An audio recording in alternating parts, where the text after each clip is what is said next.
하나님 말씀 보겠습니다. 하나님 말씀 요한복음 21장 17절 말씀입니다.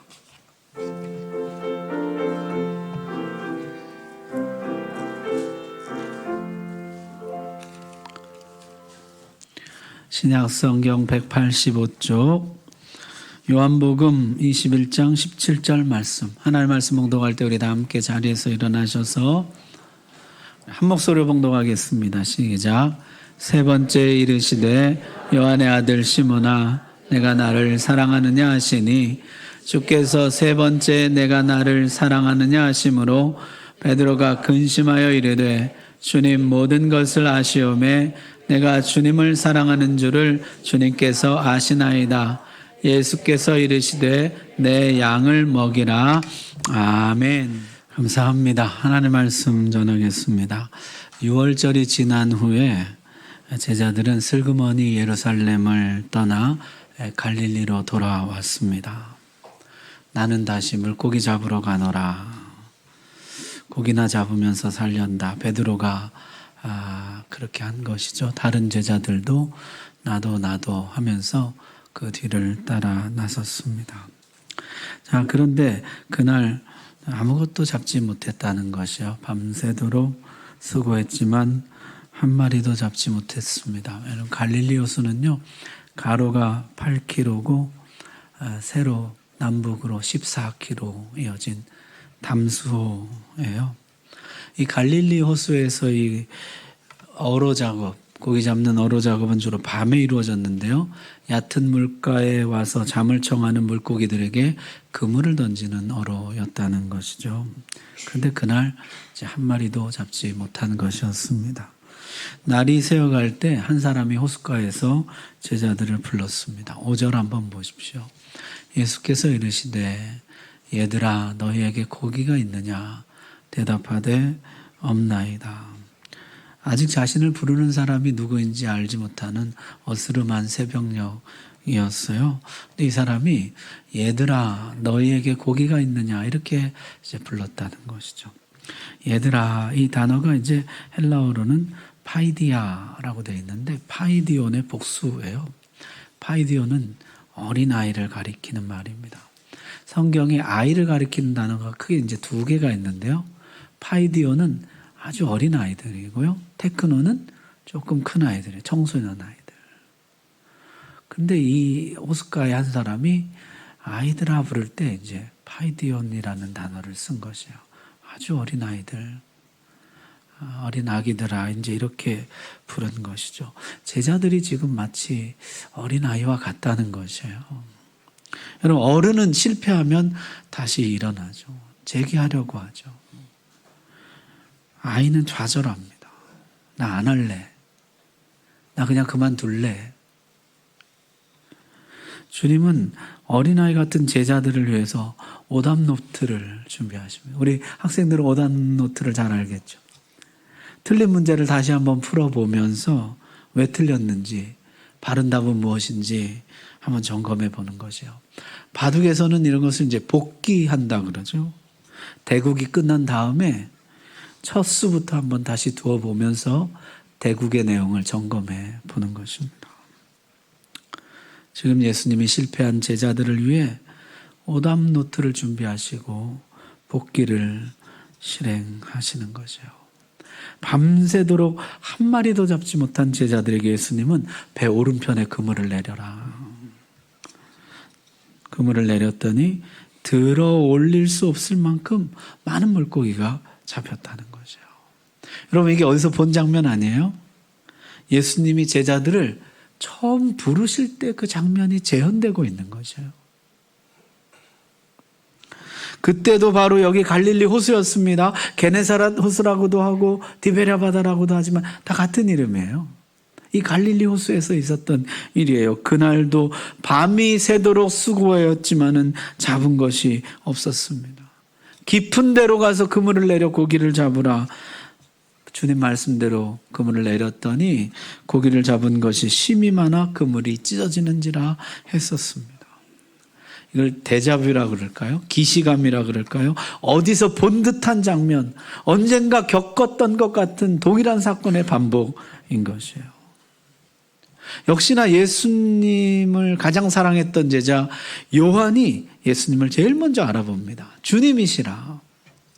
그러자 베드로가 겉옷을 벗고 있다가 얼른 겉옷을 두르고 바다에 뛰어내렸어요. 지금 육지까지 거리가 50칸이라 그랬는데요. 현대 미터법으로 하면 90m에서 100m 정도예요. 물고기가 많이 잡혀서 그물을 들러 올리지 못하고 작은 배로 지금 육지로 끌고 가고 있는데 베드로는 기다릴 수가 없어서 바다에 뛰어내려 헤엄쳐 육지까지 갔다는 것이에요. 보통 수영을 하려면 겉옷을 벗어 던지는 법인데 베드로는 예수님을 만나러 겉옷을 걸치고 차가운 물살을 헤치고 예수님께로 먼저 달려온 것입니다. 와보니까요, 예수님이 식사를 준비해 놓으셨는데 숯불이 있고 그 위에 떡과 물고기가 놓여 있었다는 것이에요. 떡과 물고기와 떡. 물고기 2마리와 떡 5개로 5,000명을 먹이시던 일, 주님과 함께했던 많은 시간들, 함께했던 많은 식사들, 많은 일들, 제자들의 마음속에 떠올랐다는 것이에요. 오병이어 중풍병자를 고쳐서 걷게 하신 일, 나병 환자를 고치신 일, 죽은 나사로를 살리신 일, 주님과 함께했던 그 모든 일들이 하나하나 제자들의 마음속에 떠오르기 시작했습니다. 게다가 숯불이라니요. 베드로가 주님을 부인하던 날 대제사장 안나스의 집들 안에서 그 모닥불을 쬐면서도 아무리 불을 쬐도 따뜻하지 않았던 그날의 아픈 기억이 떠올랐을 것입니다. 그런데 오늘은 이 불이 따뜻한 것이에요. 이 새벽녘에 한길을 뚫고 주님이 피워주신 따뜻한 숯불 곁에서 주님이 준비해 오신 오병이어를 먹으며 베드로와 제자들은 서서히 회복되고 있었습니다. 예수님이 고기를 좀 더 가져오라. 베드로가 얼른 가서 그물을 들어 올려 고기를 가져왔어요. 성경학자들은요, 엄청 힘세고 능숙한 어부였다는 것이죠, 베드로가. 그것을 혼자서 들고 끌어올린 것이죠. 그물에 큰 물고기 153마리가 있었다. 이렇게 기록하고 있습니다. 우리가 성지순례 갔었는데요. 성지순례 가면요, 그 갈릴리 호숫가의 식당에서 베드로 고기를 팔아요. 이게 베드로 고기예요. 엄청 크죠. 물론 작은 것도 있습니다만 베드로 고기를 파는데 이게 153마리가 이제 잡혔다는 거죠. 이제 갈릴리 베스라고 불리는데 베스종의 일종인가 봐요. 우리 성지순례 가신 분들은 맛보셨지만 꽤 맛있어요. 저걸 구워서 거기에 레몬즙을 뿌려서 먹는 건데 먹을만 합니다. 그런데 그렇게 많이 잡혔는데요, 그물이 찢어지지 않았다는 것이에요. 여러분, 처음에는 그물이 찢어졌었거든요. 누가복음에 이렇게 기록해요. 고기를 잡은 것이 심이 많아 그물이 어떻게 됐어요? 찢어지는지라. 그물이 찢어졌었거든요. 그러나 지금은 어떻습니까? 이같이 많으나 그물이 찢어지지 아니하였더라. 주는 의미가 있는 것이죠. 새 시대에는 그물이 찢어지지 않는 것이에요. 아무리 많은 고기를 잡아도, 아무리 많은 영혼을 낚아도 결코 그물이 찢어지지 않을 것이다. 주님의 교회는 아무리 많은 영혼이라도 능히 감당해낼 수가 있을 것이다. 정말 베드로는 나중에 한 번에 3,000명씩, 5,000명씩 낳고 회개시키고 돌이키게 하는 정말로 능숙한 어부가 됩니다. 그래서 초대교회는요, 물고기를 신앙의 상징으로 썼어요. 여러분, 이런 그림 보셨어요? 물고기 그림. 초대교회 때 성도들은 나는 예수님을 믿는 사람이다, 그런 표시로 이 물고기를 썼는데요. 이 물고기가 익투스라는 글자인데요. 물고기가 또 익투스예요. 근데 그 앞 글자를 따면은 예수스 크리스토스 데오스 휘오스 소테르예요. 예수 그리스도는 하나님의 아들 나의 구세주, 이런 뜻입니다. 그 앞 글자를 따서 익투스예요. 그래서 이 물고기를 그려서 자기 신앙을 표현했어요. 나는 예수 그리스도를 하나님의 아들이요 나의 주로 믿는 사람입니다. 자, 예수님이 와서 조반을 먹으라 하시는데 예수님과 함께 둘러앉아 식사를 한 것이 수백 번, 수천 번이었을 텐데 이날은 왠지 제자들이 어색해하고 말이 없었다는 것이에요. 주님을 버리고 도망친 것에 대한 죄책감이었는지 아니면 그럼에도 불구하고 다시 나를 찾아오신 주님께 대한 감사와 감격이었는지 아무 말이 없었습니다. 예수님이 직접 떡도 가져다 주시고 고기도 가져다 주시며 저들의 경직된 마음을 풀어주셨다는 것이에요. 여러분, 지금 베드로를 비롯한 제자들을 다시 찾아와서 저들을 회복시켜 주시는 주님을 한번 보십시오.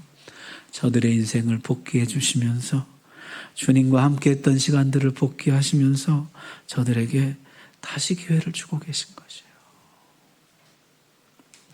여러분, 그런 경험 없으세요? 주님이 내 인생을 복귀하면서 다시 기회를 주시는 것이죠. 저는 요새 신학교에서 학생들을 가르치면서요. 신학생 때 이렇게 공부했어야 되는데 신학생 때 못한 공부를 다시 새롭게 하고 기초부터 새롭게 다시 다지는 그런 시간을 가지고 있어요. 제가 노예에서도 우리 후배 목사님들이 담임 목사가 되는 모습을 보면서 저들의 질문에 답하고 저들과 이야기를 나누면서요. 맞아. 목회는 이렇게 해야 되는 거지. 목회는 이렇게 하는 것이 바른 목회지. 제 목회를 돌아보고 다시 새롭게 하는 은혜를 경험하고 있습니다. 그런 생각이 들어요. 주님이 지금 내 인생을 복귀해주고 계시는구나.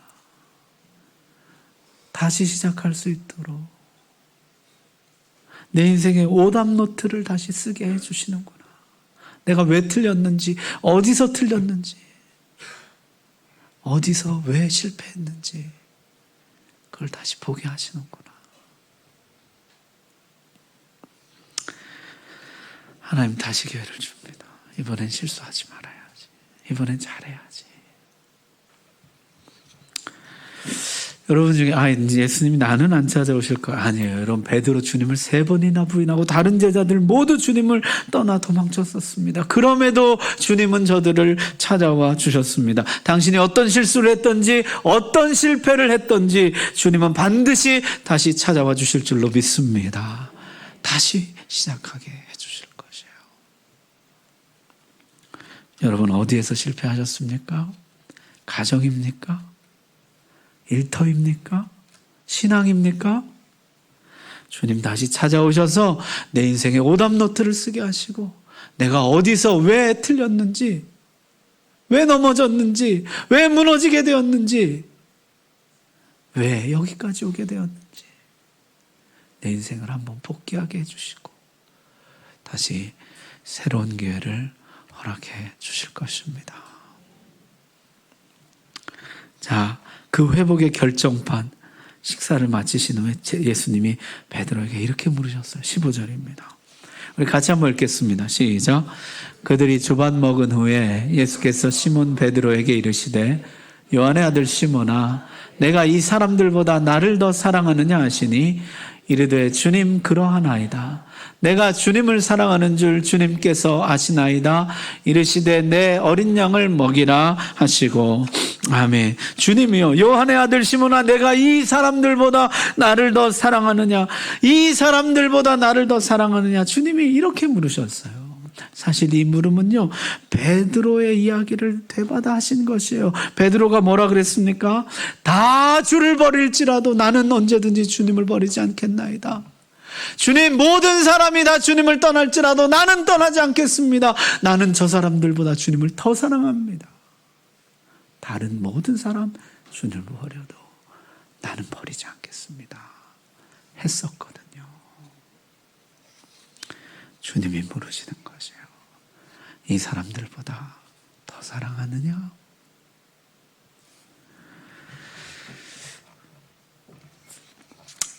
베드로가요 엄청 쑥스럽고 민망하고 부끄럽고 그랬을 것 같아요.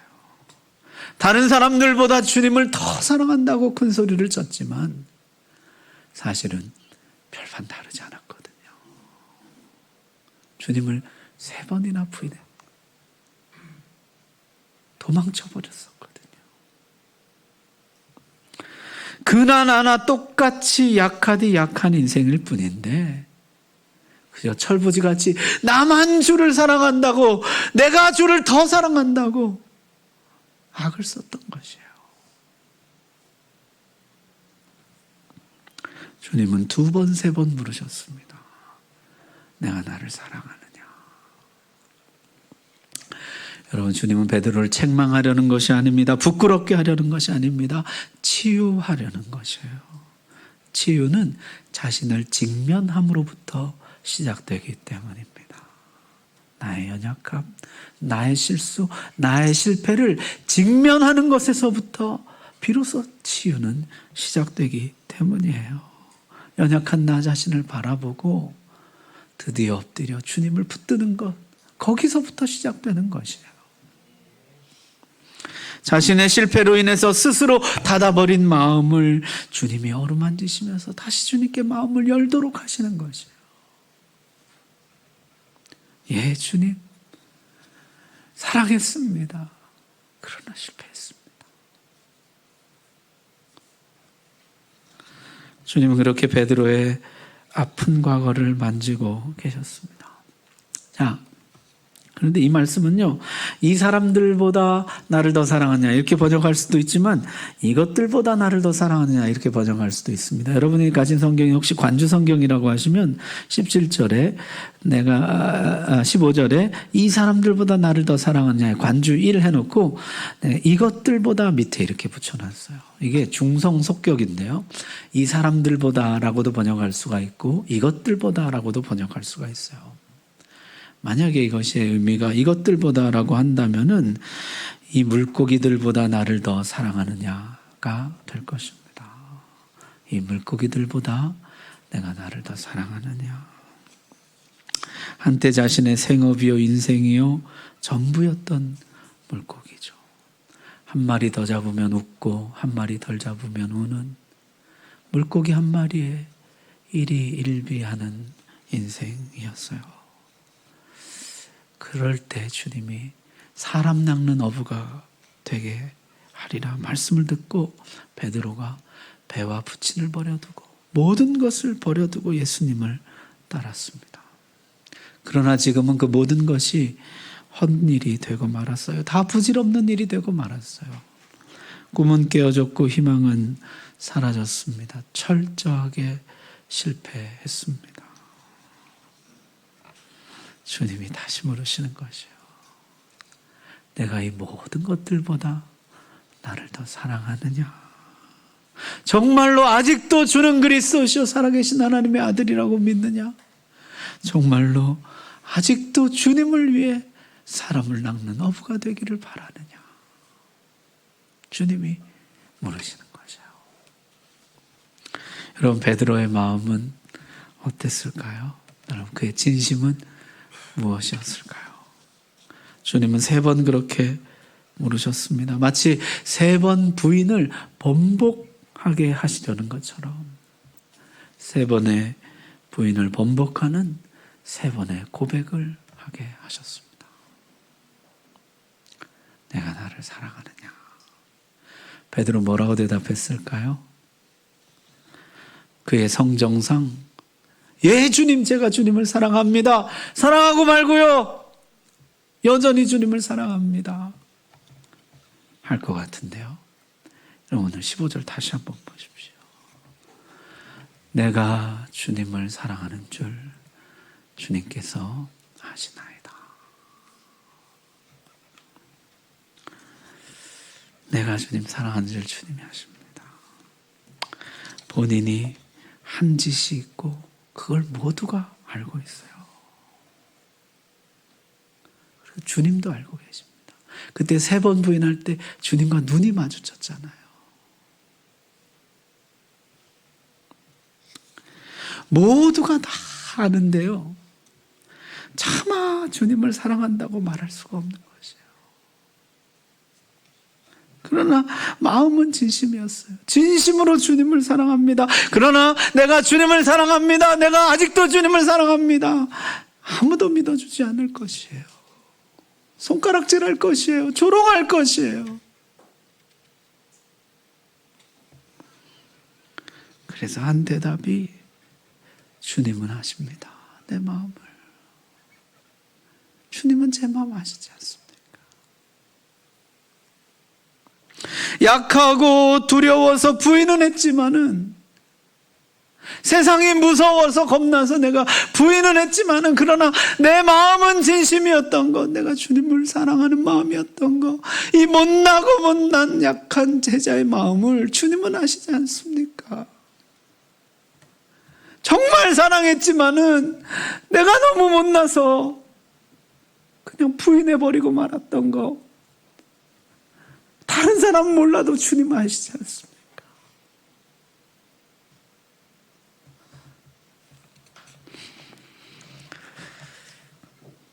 여러분, 이럴 때 없으세요? 내가 주님을 사랑한다고, 내가 주님을 위해서 살고 싶다고, 내가 주의 일을 하고 싶다고 말하고 싶지만은요, 사람들이 비웃을까 봐 겁나는 것이에요. 사람들이 다 알거든요. 내가 한 짓을 알거든요. 내가 살아온 것을 알거든요. 그래서 내가 주님 사랑합니다 말은 못하지만은, 그러나 주님 아시지 않습니까? 내 마음을 주님은 아시지 않습니까? 이 못난 제자의 마음을 당신은 아시지 않습니까?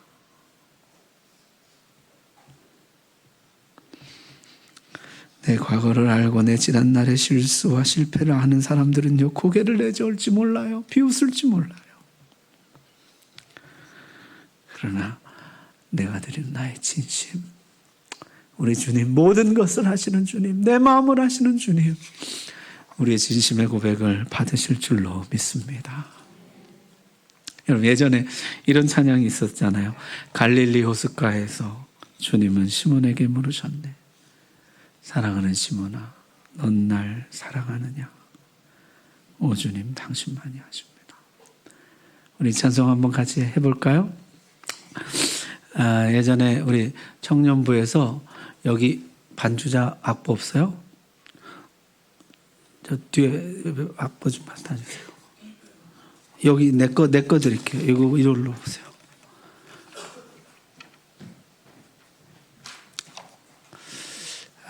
예전에 우리 그 청년부 수련회 갔을 때요, 이 찬송을 부르면서 한 사람 한 사람 입술로 고백하게 한 적이 있어요. 주님, 제 마음 아십니다. 다른 사람 몰라도 주님은 제 마음 아십니다. 그렇게 고백한 적이 있는데요. 우리 이 시간에 함께 찬송하면서 우리도 한번 주님 앞에 고백하는 시간 가져보도록 하겠습니다.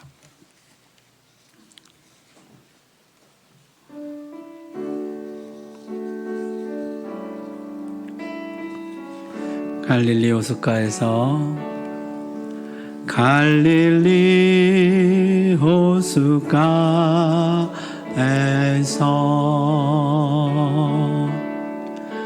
주님은 시몬에게 물으셨네. 사랑하는 시몬아, 넌 날 사랑하느냐? 오 주님, 당신만이 아심. 우리 다시 한번 고백합시다. 갈릴리 호숫가에서, 갈릴리 호숫가에서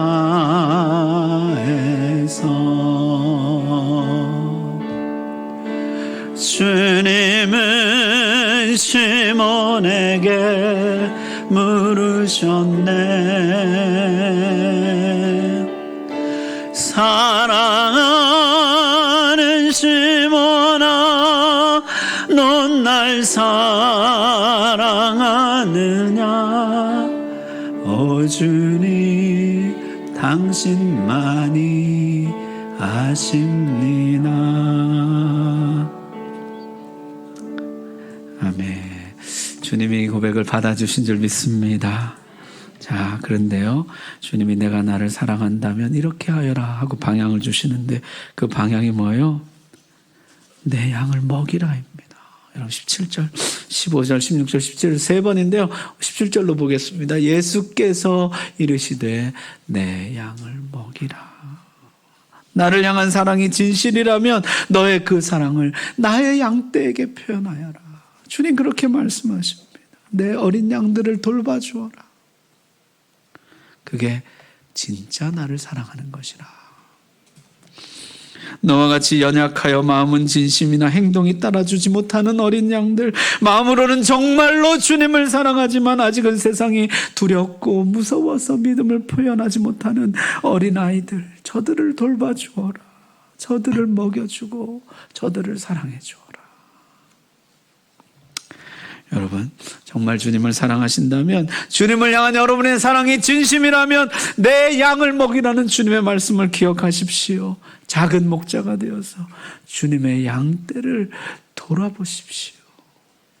그것이 진정 주님을 사랑하는 길인 것이요. 그러나 그 결과는 전혀 뜻밖입니다. 여러분 18절 한번 보십시오. 내가 진실로 진실로 내게 이르노니 내가 젊어서는 스스로 띠띠고 원하는 곳으로 다녔거니와 늙어서는 내 팔을 벌리리니 남이 내게 띠띠우고 원하지 아니하는 곳으로 데려가리라. 내 팔을 벌리고는 십자가의 죽음을 그리는 것이고요.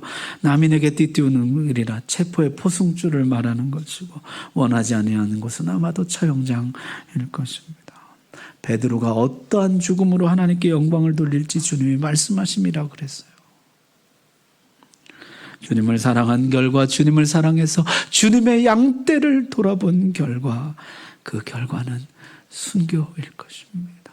자신의 죽음일 것입니다. 나를 따르라. 주님 그렇게 말씀하시는 거죠. 베드로는 따랐을까요? 여러분이었다면 어떻게 하시겠습니까? 나를 따르라. 그 결과는 너의 죽음이다. 로마 황제 트라야누스가요, 서기 118년에 기독교인 중에서 지도자급은 처형해도 좋다는 트라야누스법을 공포했습니다. 이 법에 따라서 이 기독교 지도자급으로 최초로 순교한 사람은 저스틴이에요. 순교자 저스틴이라는 사람인데요. 그를 신문한 기록 일부가 남아 있습니다. 거주지가 어디인가?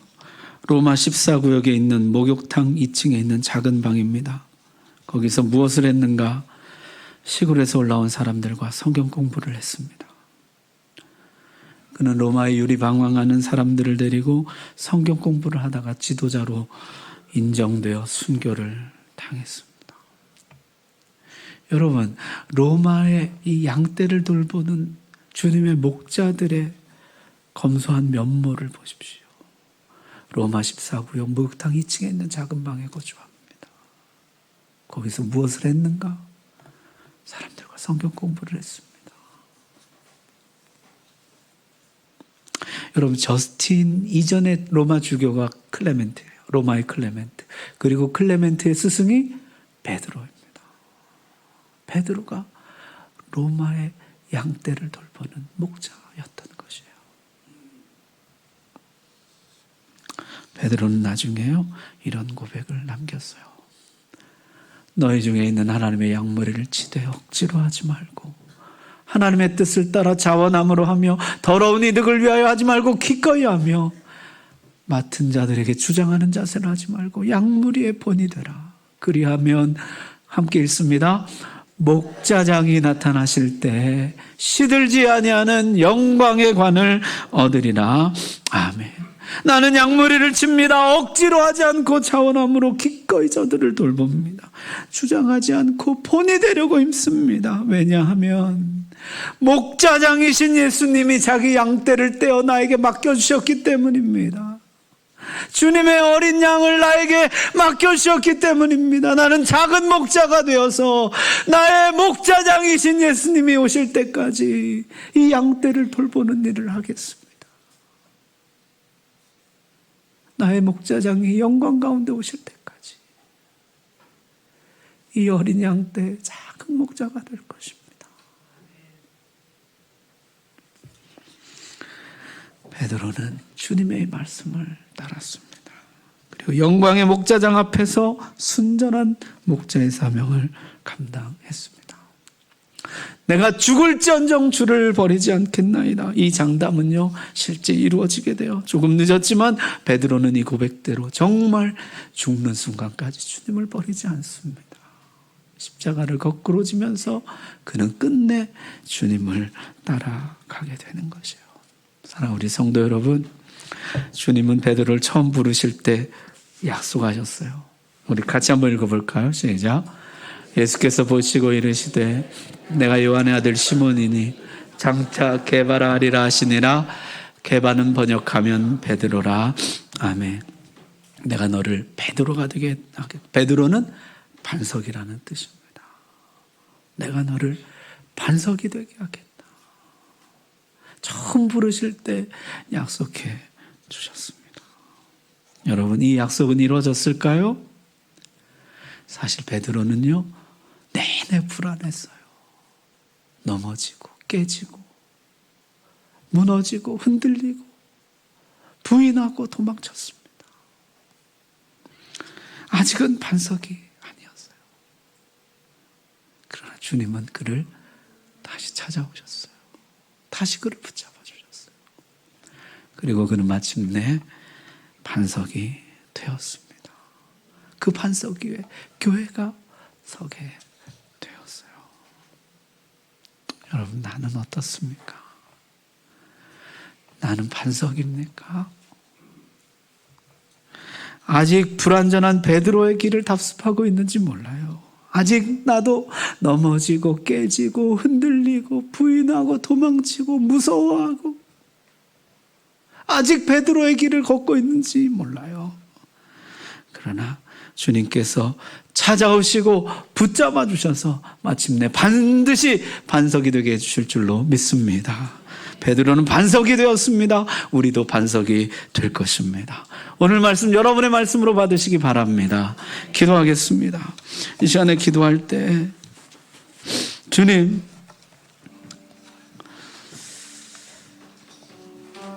실패한 저에게 찾아오셔서 제 인생을 복귀해 주시고 내 인생의 오답노트를 쓰게 하시고 내가 어디서 왜 실패했는지 보게 하시고 다시 시작하게 하시는 주님, 내가 주님과 함께 다시 시작하기를 원합니다. 아직은 연약하지만 주와 함께 내가 반석이 되기를 원합니다. 베드로를 반석으로 만드신 주님이 나도 능히 그렇게 하실 줄 믿습니다. 주여, 오늘 나에게 은혜를 주옵소서. 나를 붙들어 주옵소서. 내 인생을 붙잡아 주시옵소서. 우리 다 같이 기도하겠습니다. 주님 감사합니다. 오늘 주신 말씀 우리가 믿음으로 받습니다. 주님, 주님, 우리를 불쌍히 여겨주시고 우리에게 은혜를 더하여 주시옵소서. 하나님 아버지, 하나님 아버지, 주께서 붙들어 주셔서 우리의 온 삶이 주님께 붙들림 받게 주옵소서. 하나님 아버지, 넘어지고 실패한 자를 찾아오시는 주님, 우리를 찾아오셔서 다시 일어나게 하시고 하나님 아버지, 다시 주와 함께 동행하게 해주옵소서. 내 인생의 오답노트를 쓰게 하시고 주여, 다시 하나님 앞에 믿음으로 도전해 가도록 주님 인도해 주시옵소서. 우리 인생을 복귀하게 하시는 주님, 새로운 기회를 주시옵소서. 새로운 은혜를 주옵소서. 주와 함께 마침내 이기게 하여 주시고 주님, 내 마음을 올려드릴 때 주님이 기뻐 받으시고 우리에게 은혜를 주시옵소서. 주여, 붙들어 주시옵소서. 우리의 마음을 올려드릴 때 주님이 기쁘게 받으시는 줄 믿습니다. 주여, 기쁘게 흠양하시고 우리와 동행하여 주시옵소서. 아버지, 아버지께서 축복해 주시옵소서. 하나님 도와주시옵소서.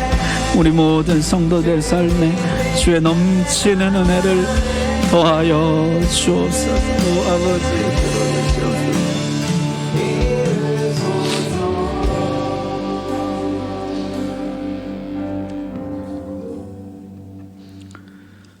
실패한 제자들을 찾아오셔서 다시 새롭게 시작하게 하시는 주님, 오늘 우리에게도 찾아와 주옵소서. 오늘 우리에게도 은혜를 베풀어 주시고 우리도 베드로와 같이 반석이 되게 하여 주옵소서. 예수님의 이름으로 기도합니다. 아멘. 우리 다 자리에서 일어나셔서 그 선하님의 고요히 감싸여 함께 찬송하겠습니다. 우리 옆 사람 손을 한번 잡고 찬송할까요? 그 선하님의 고요히 감싸여.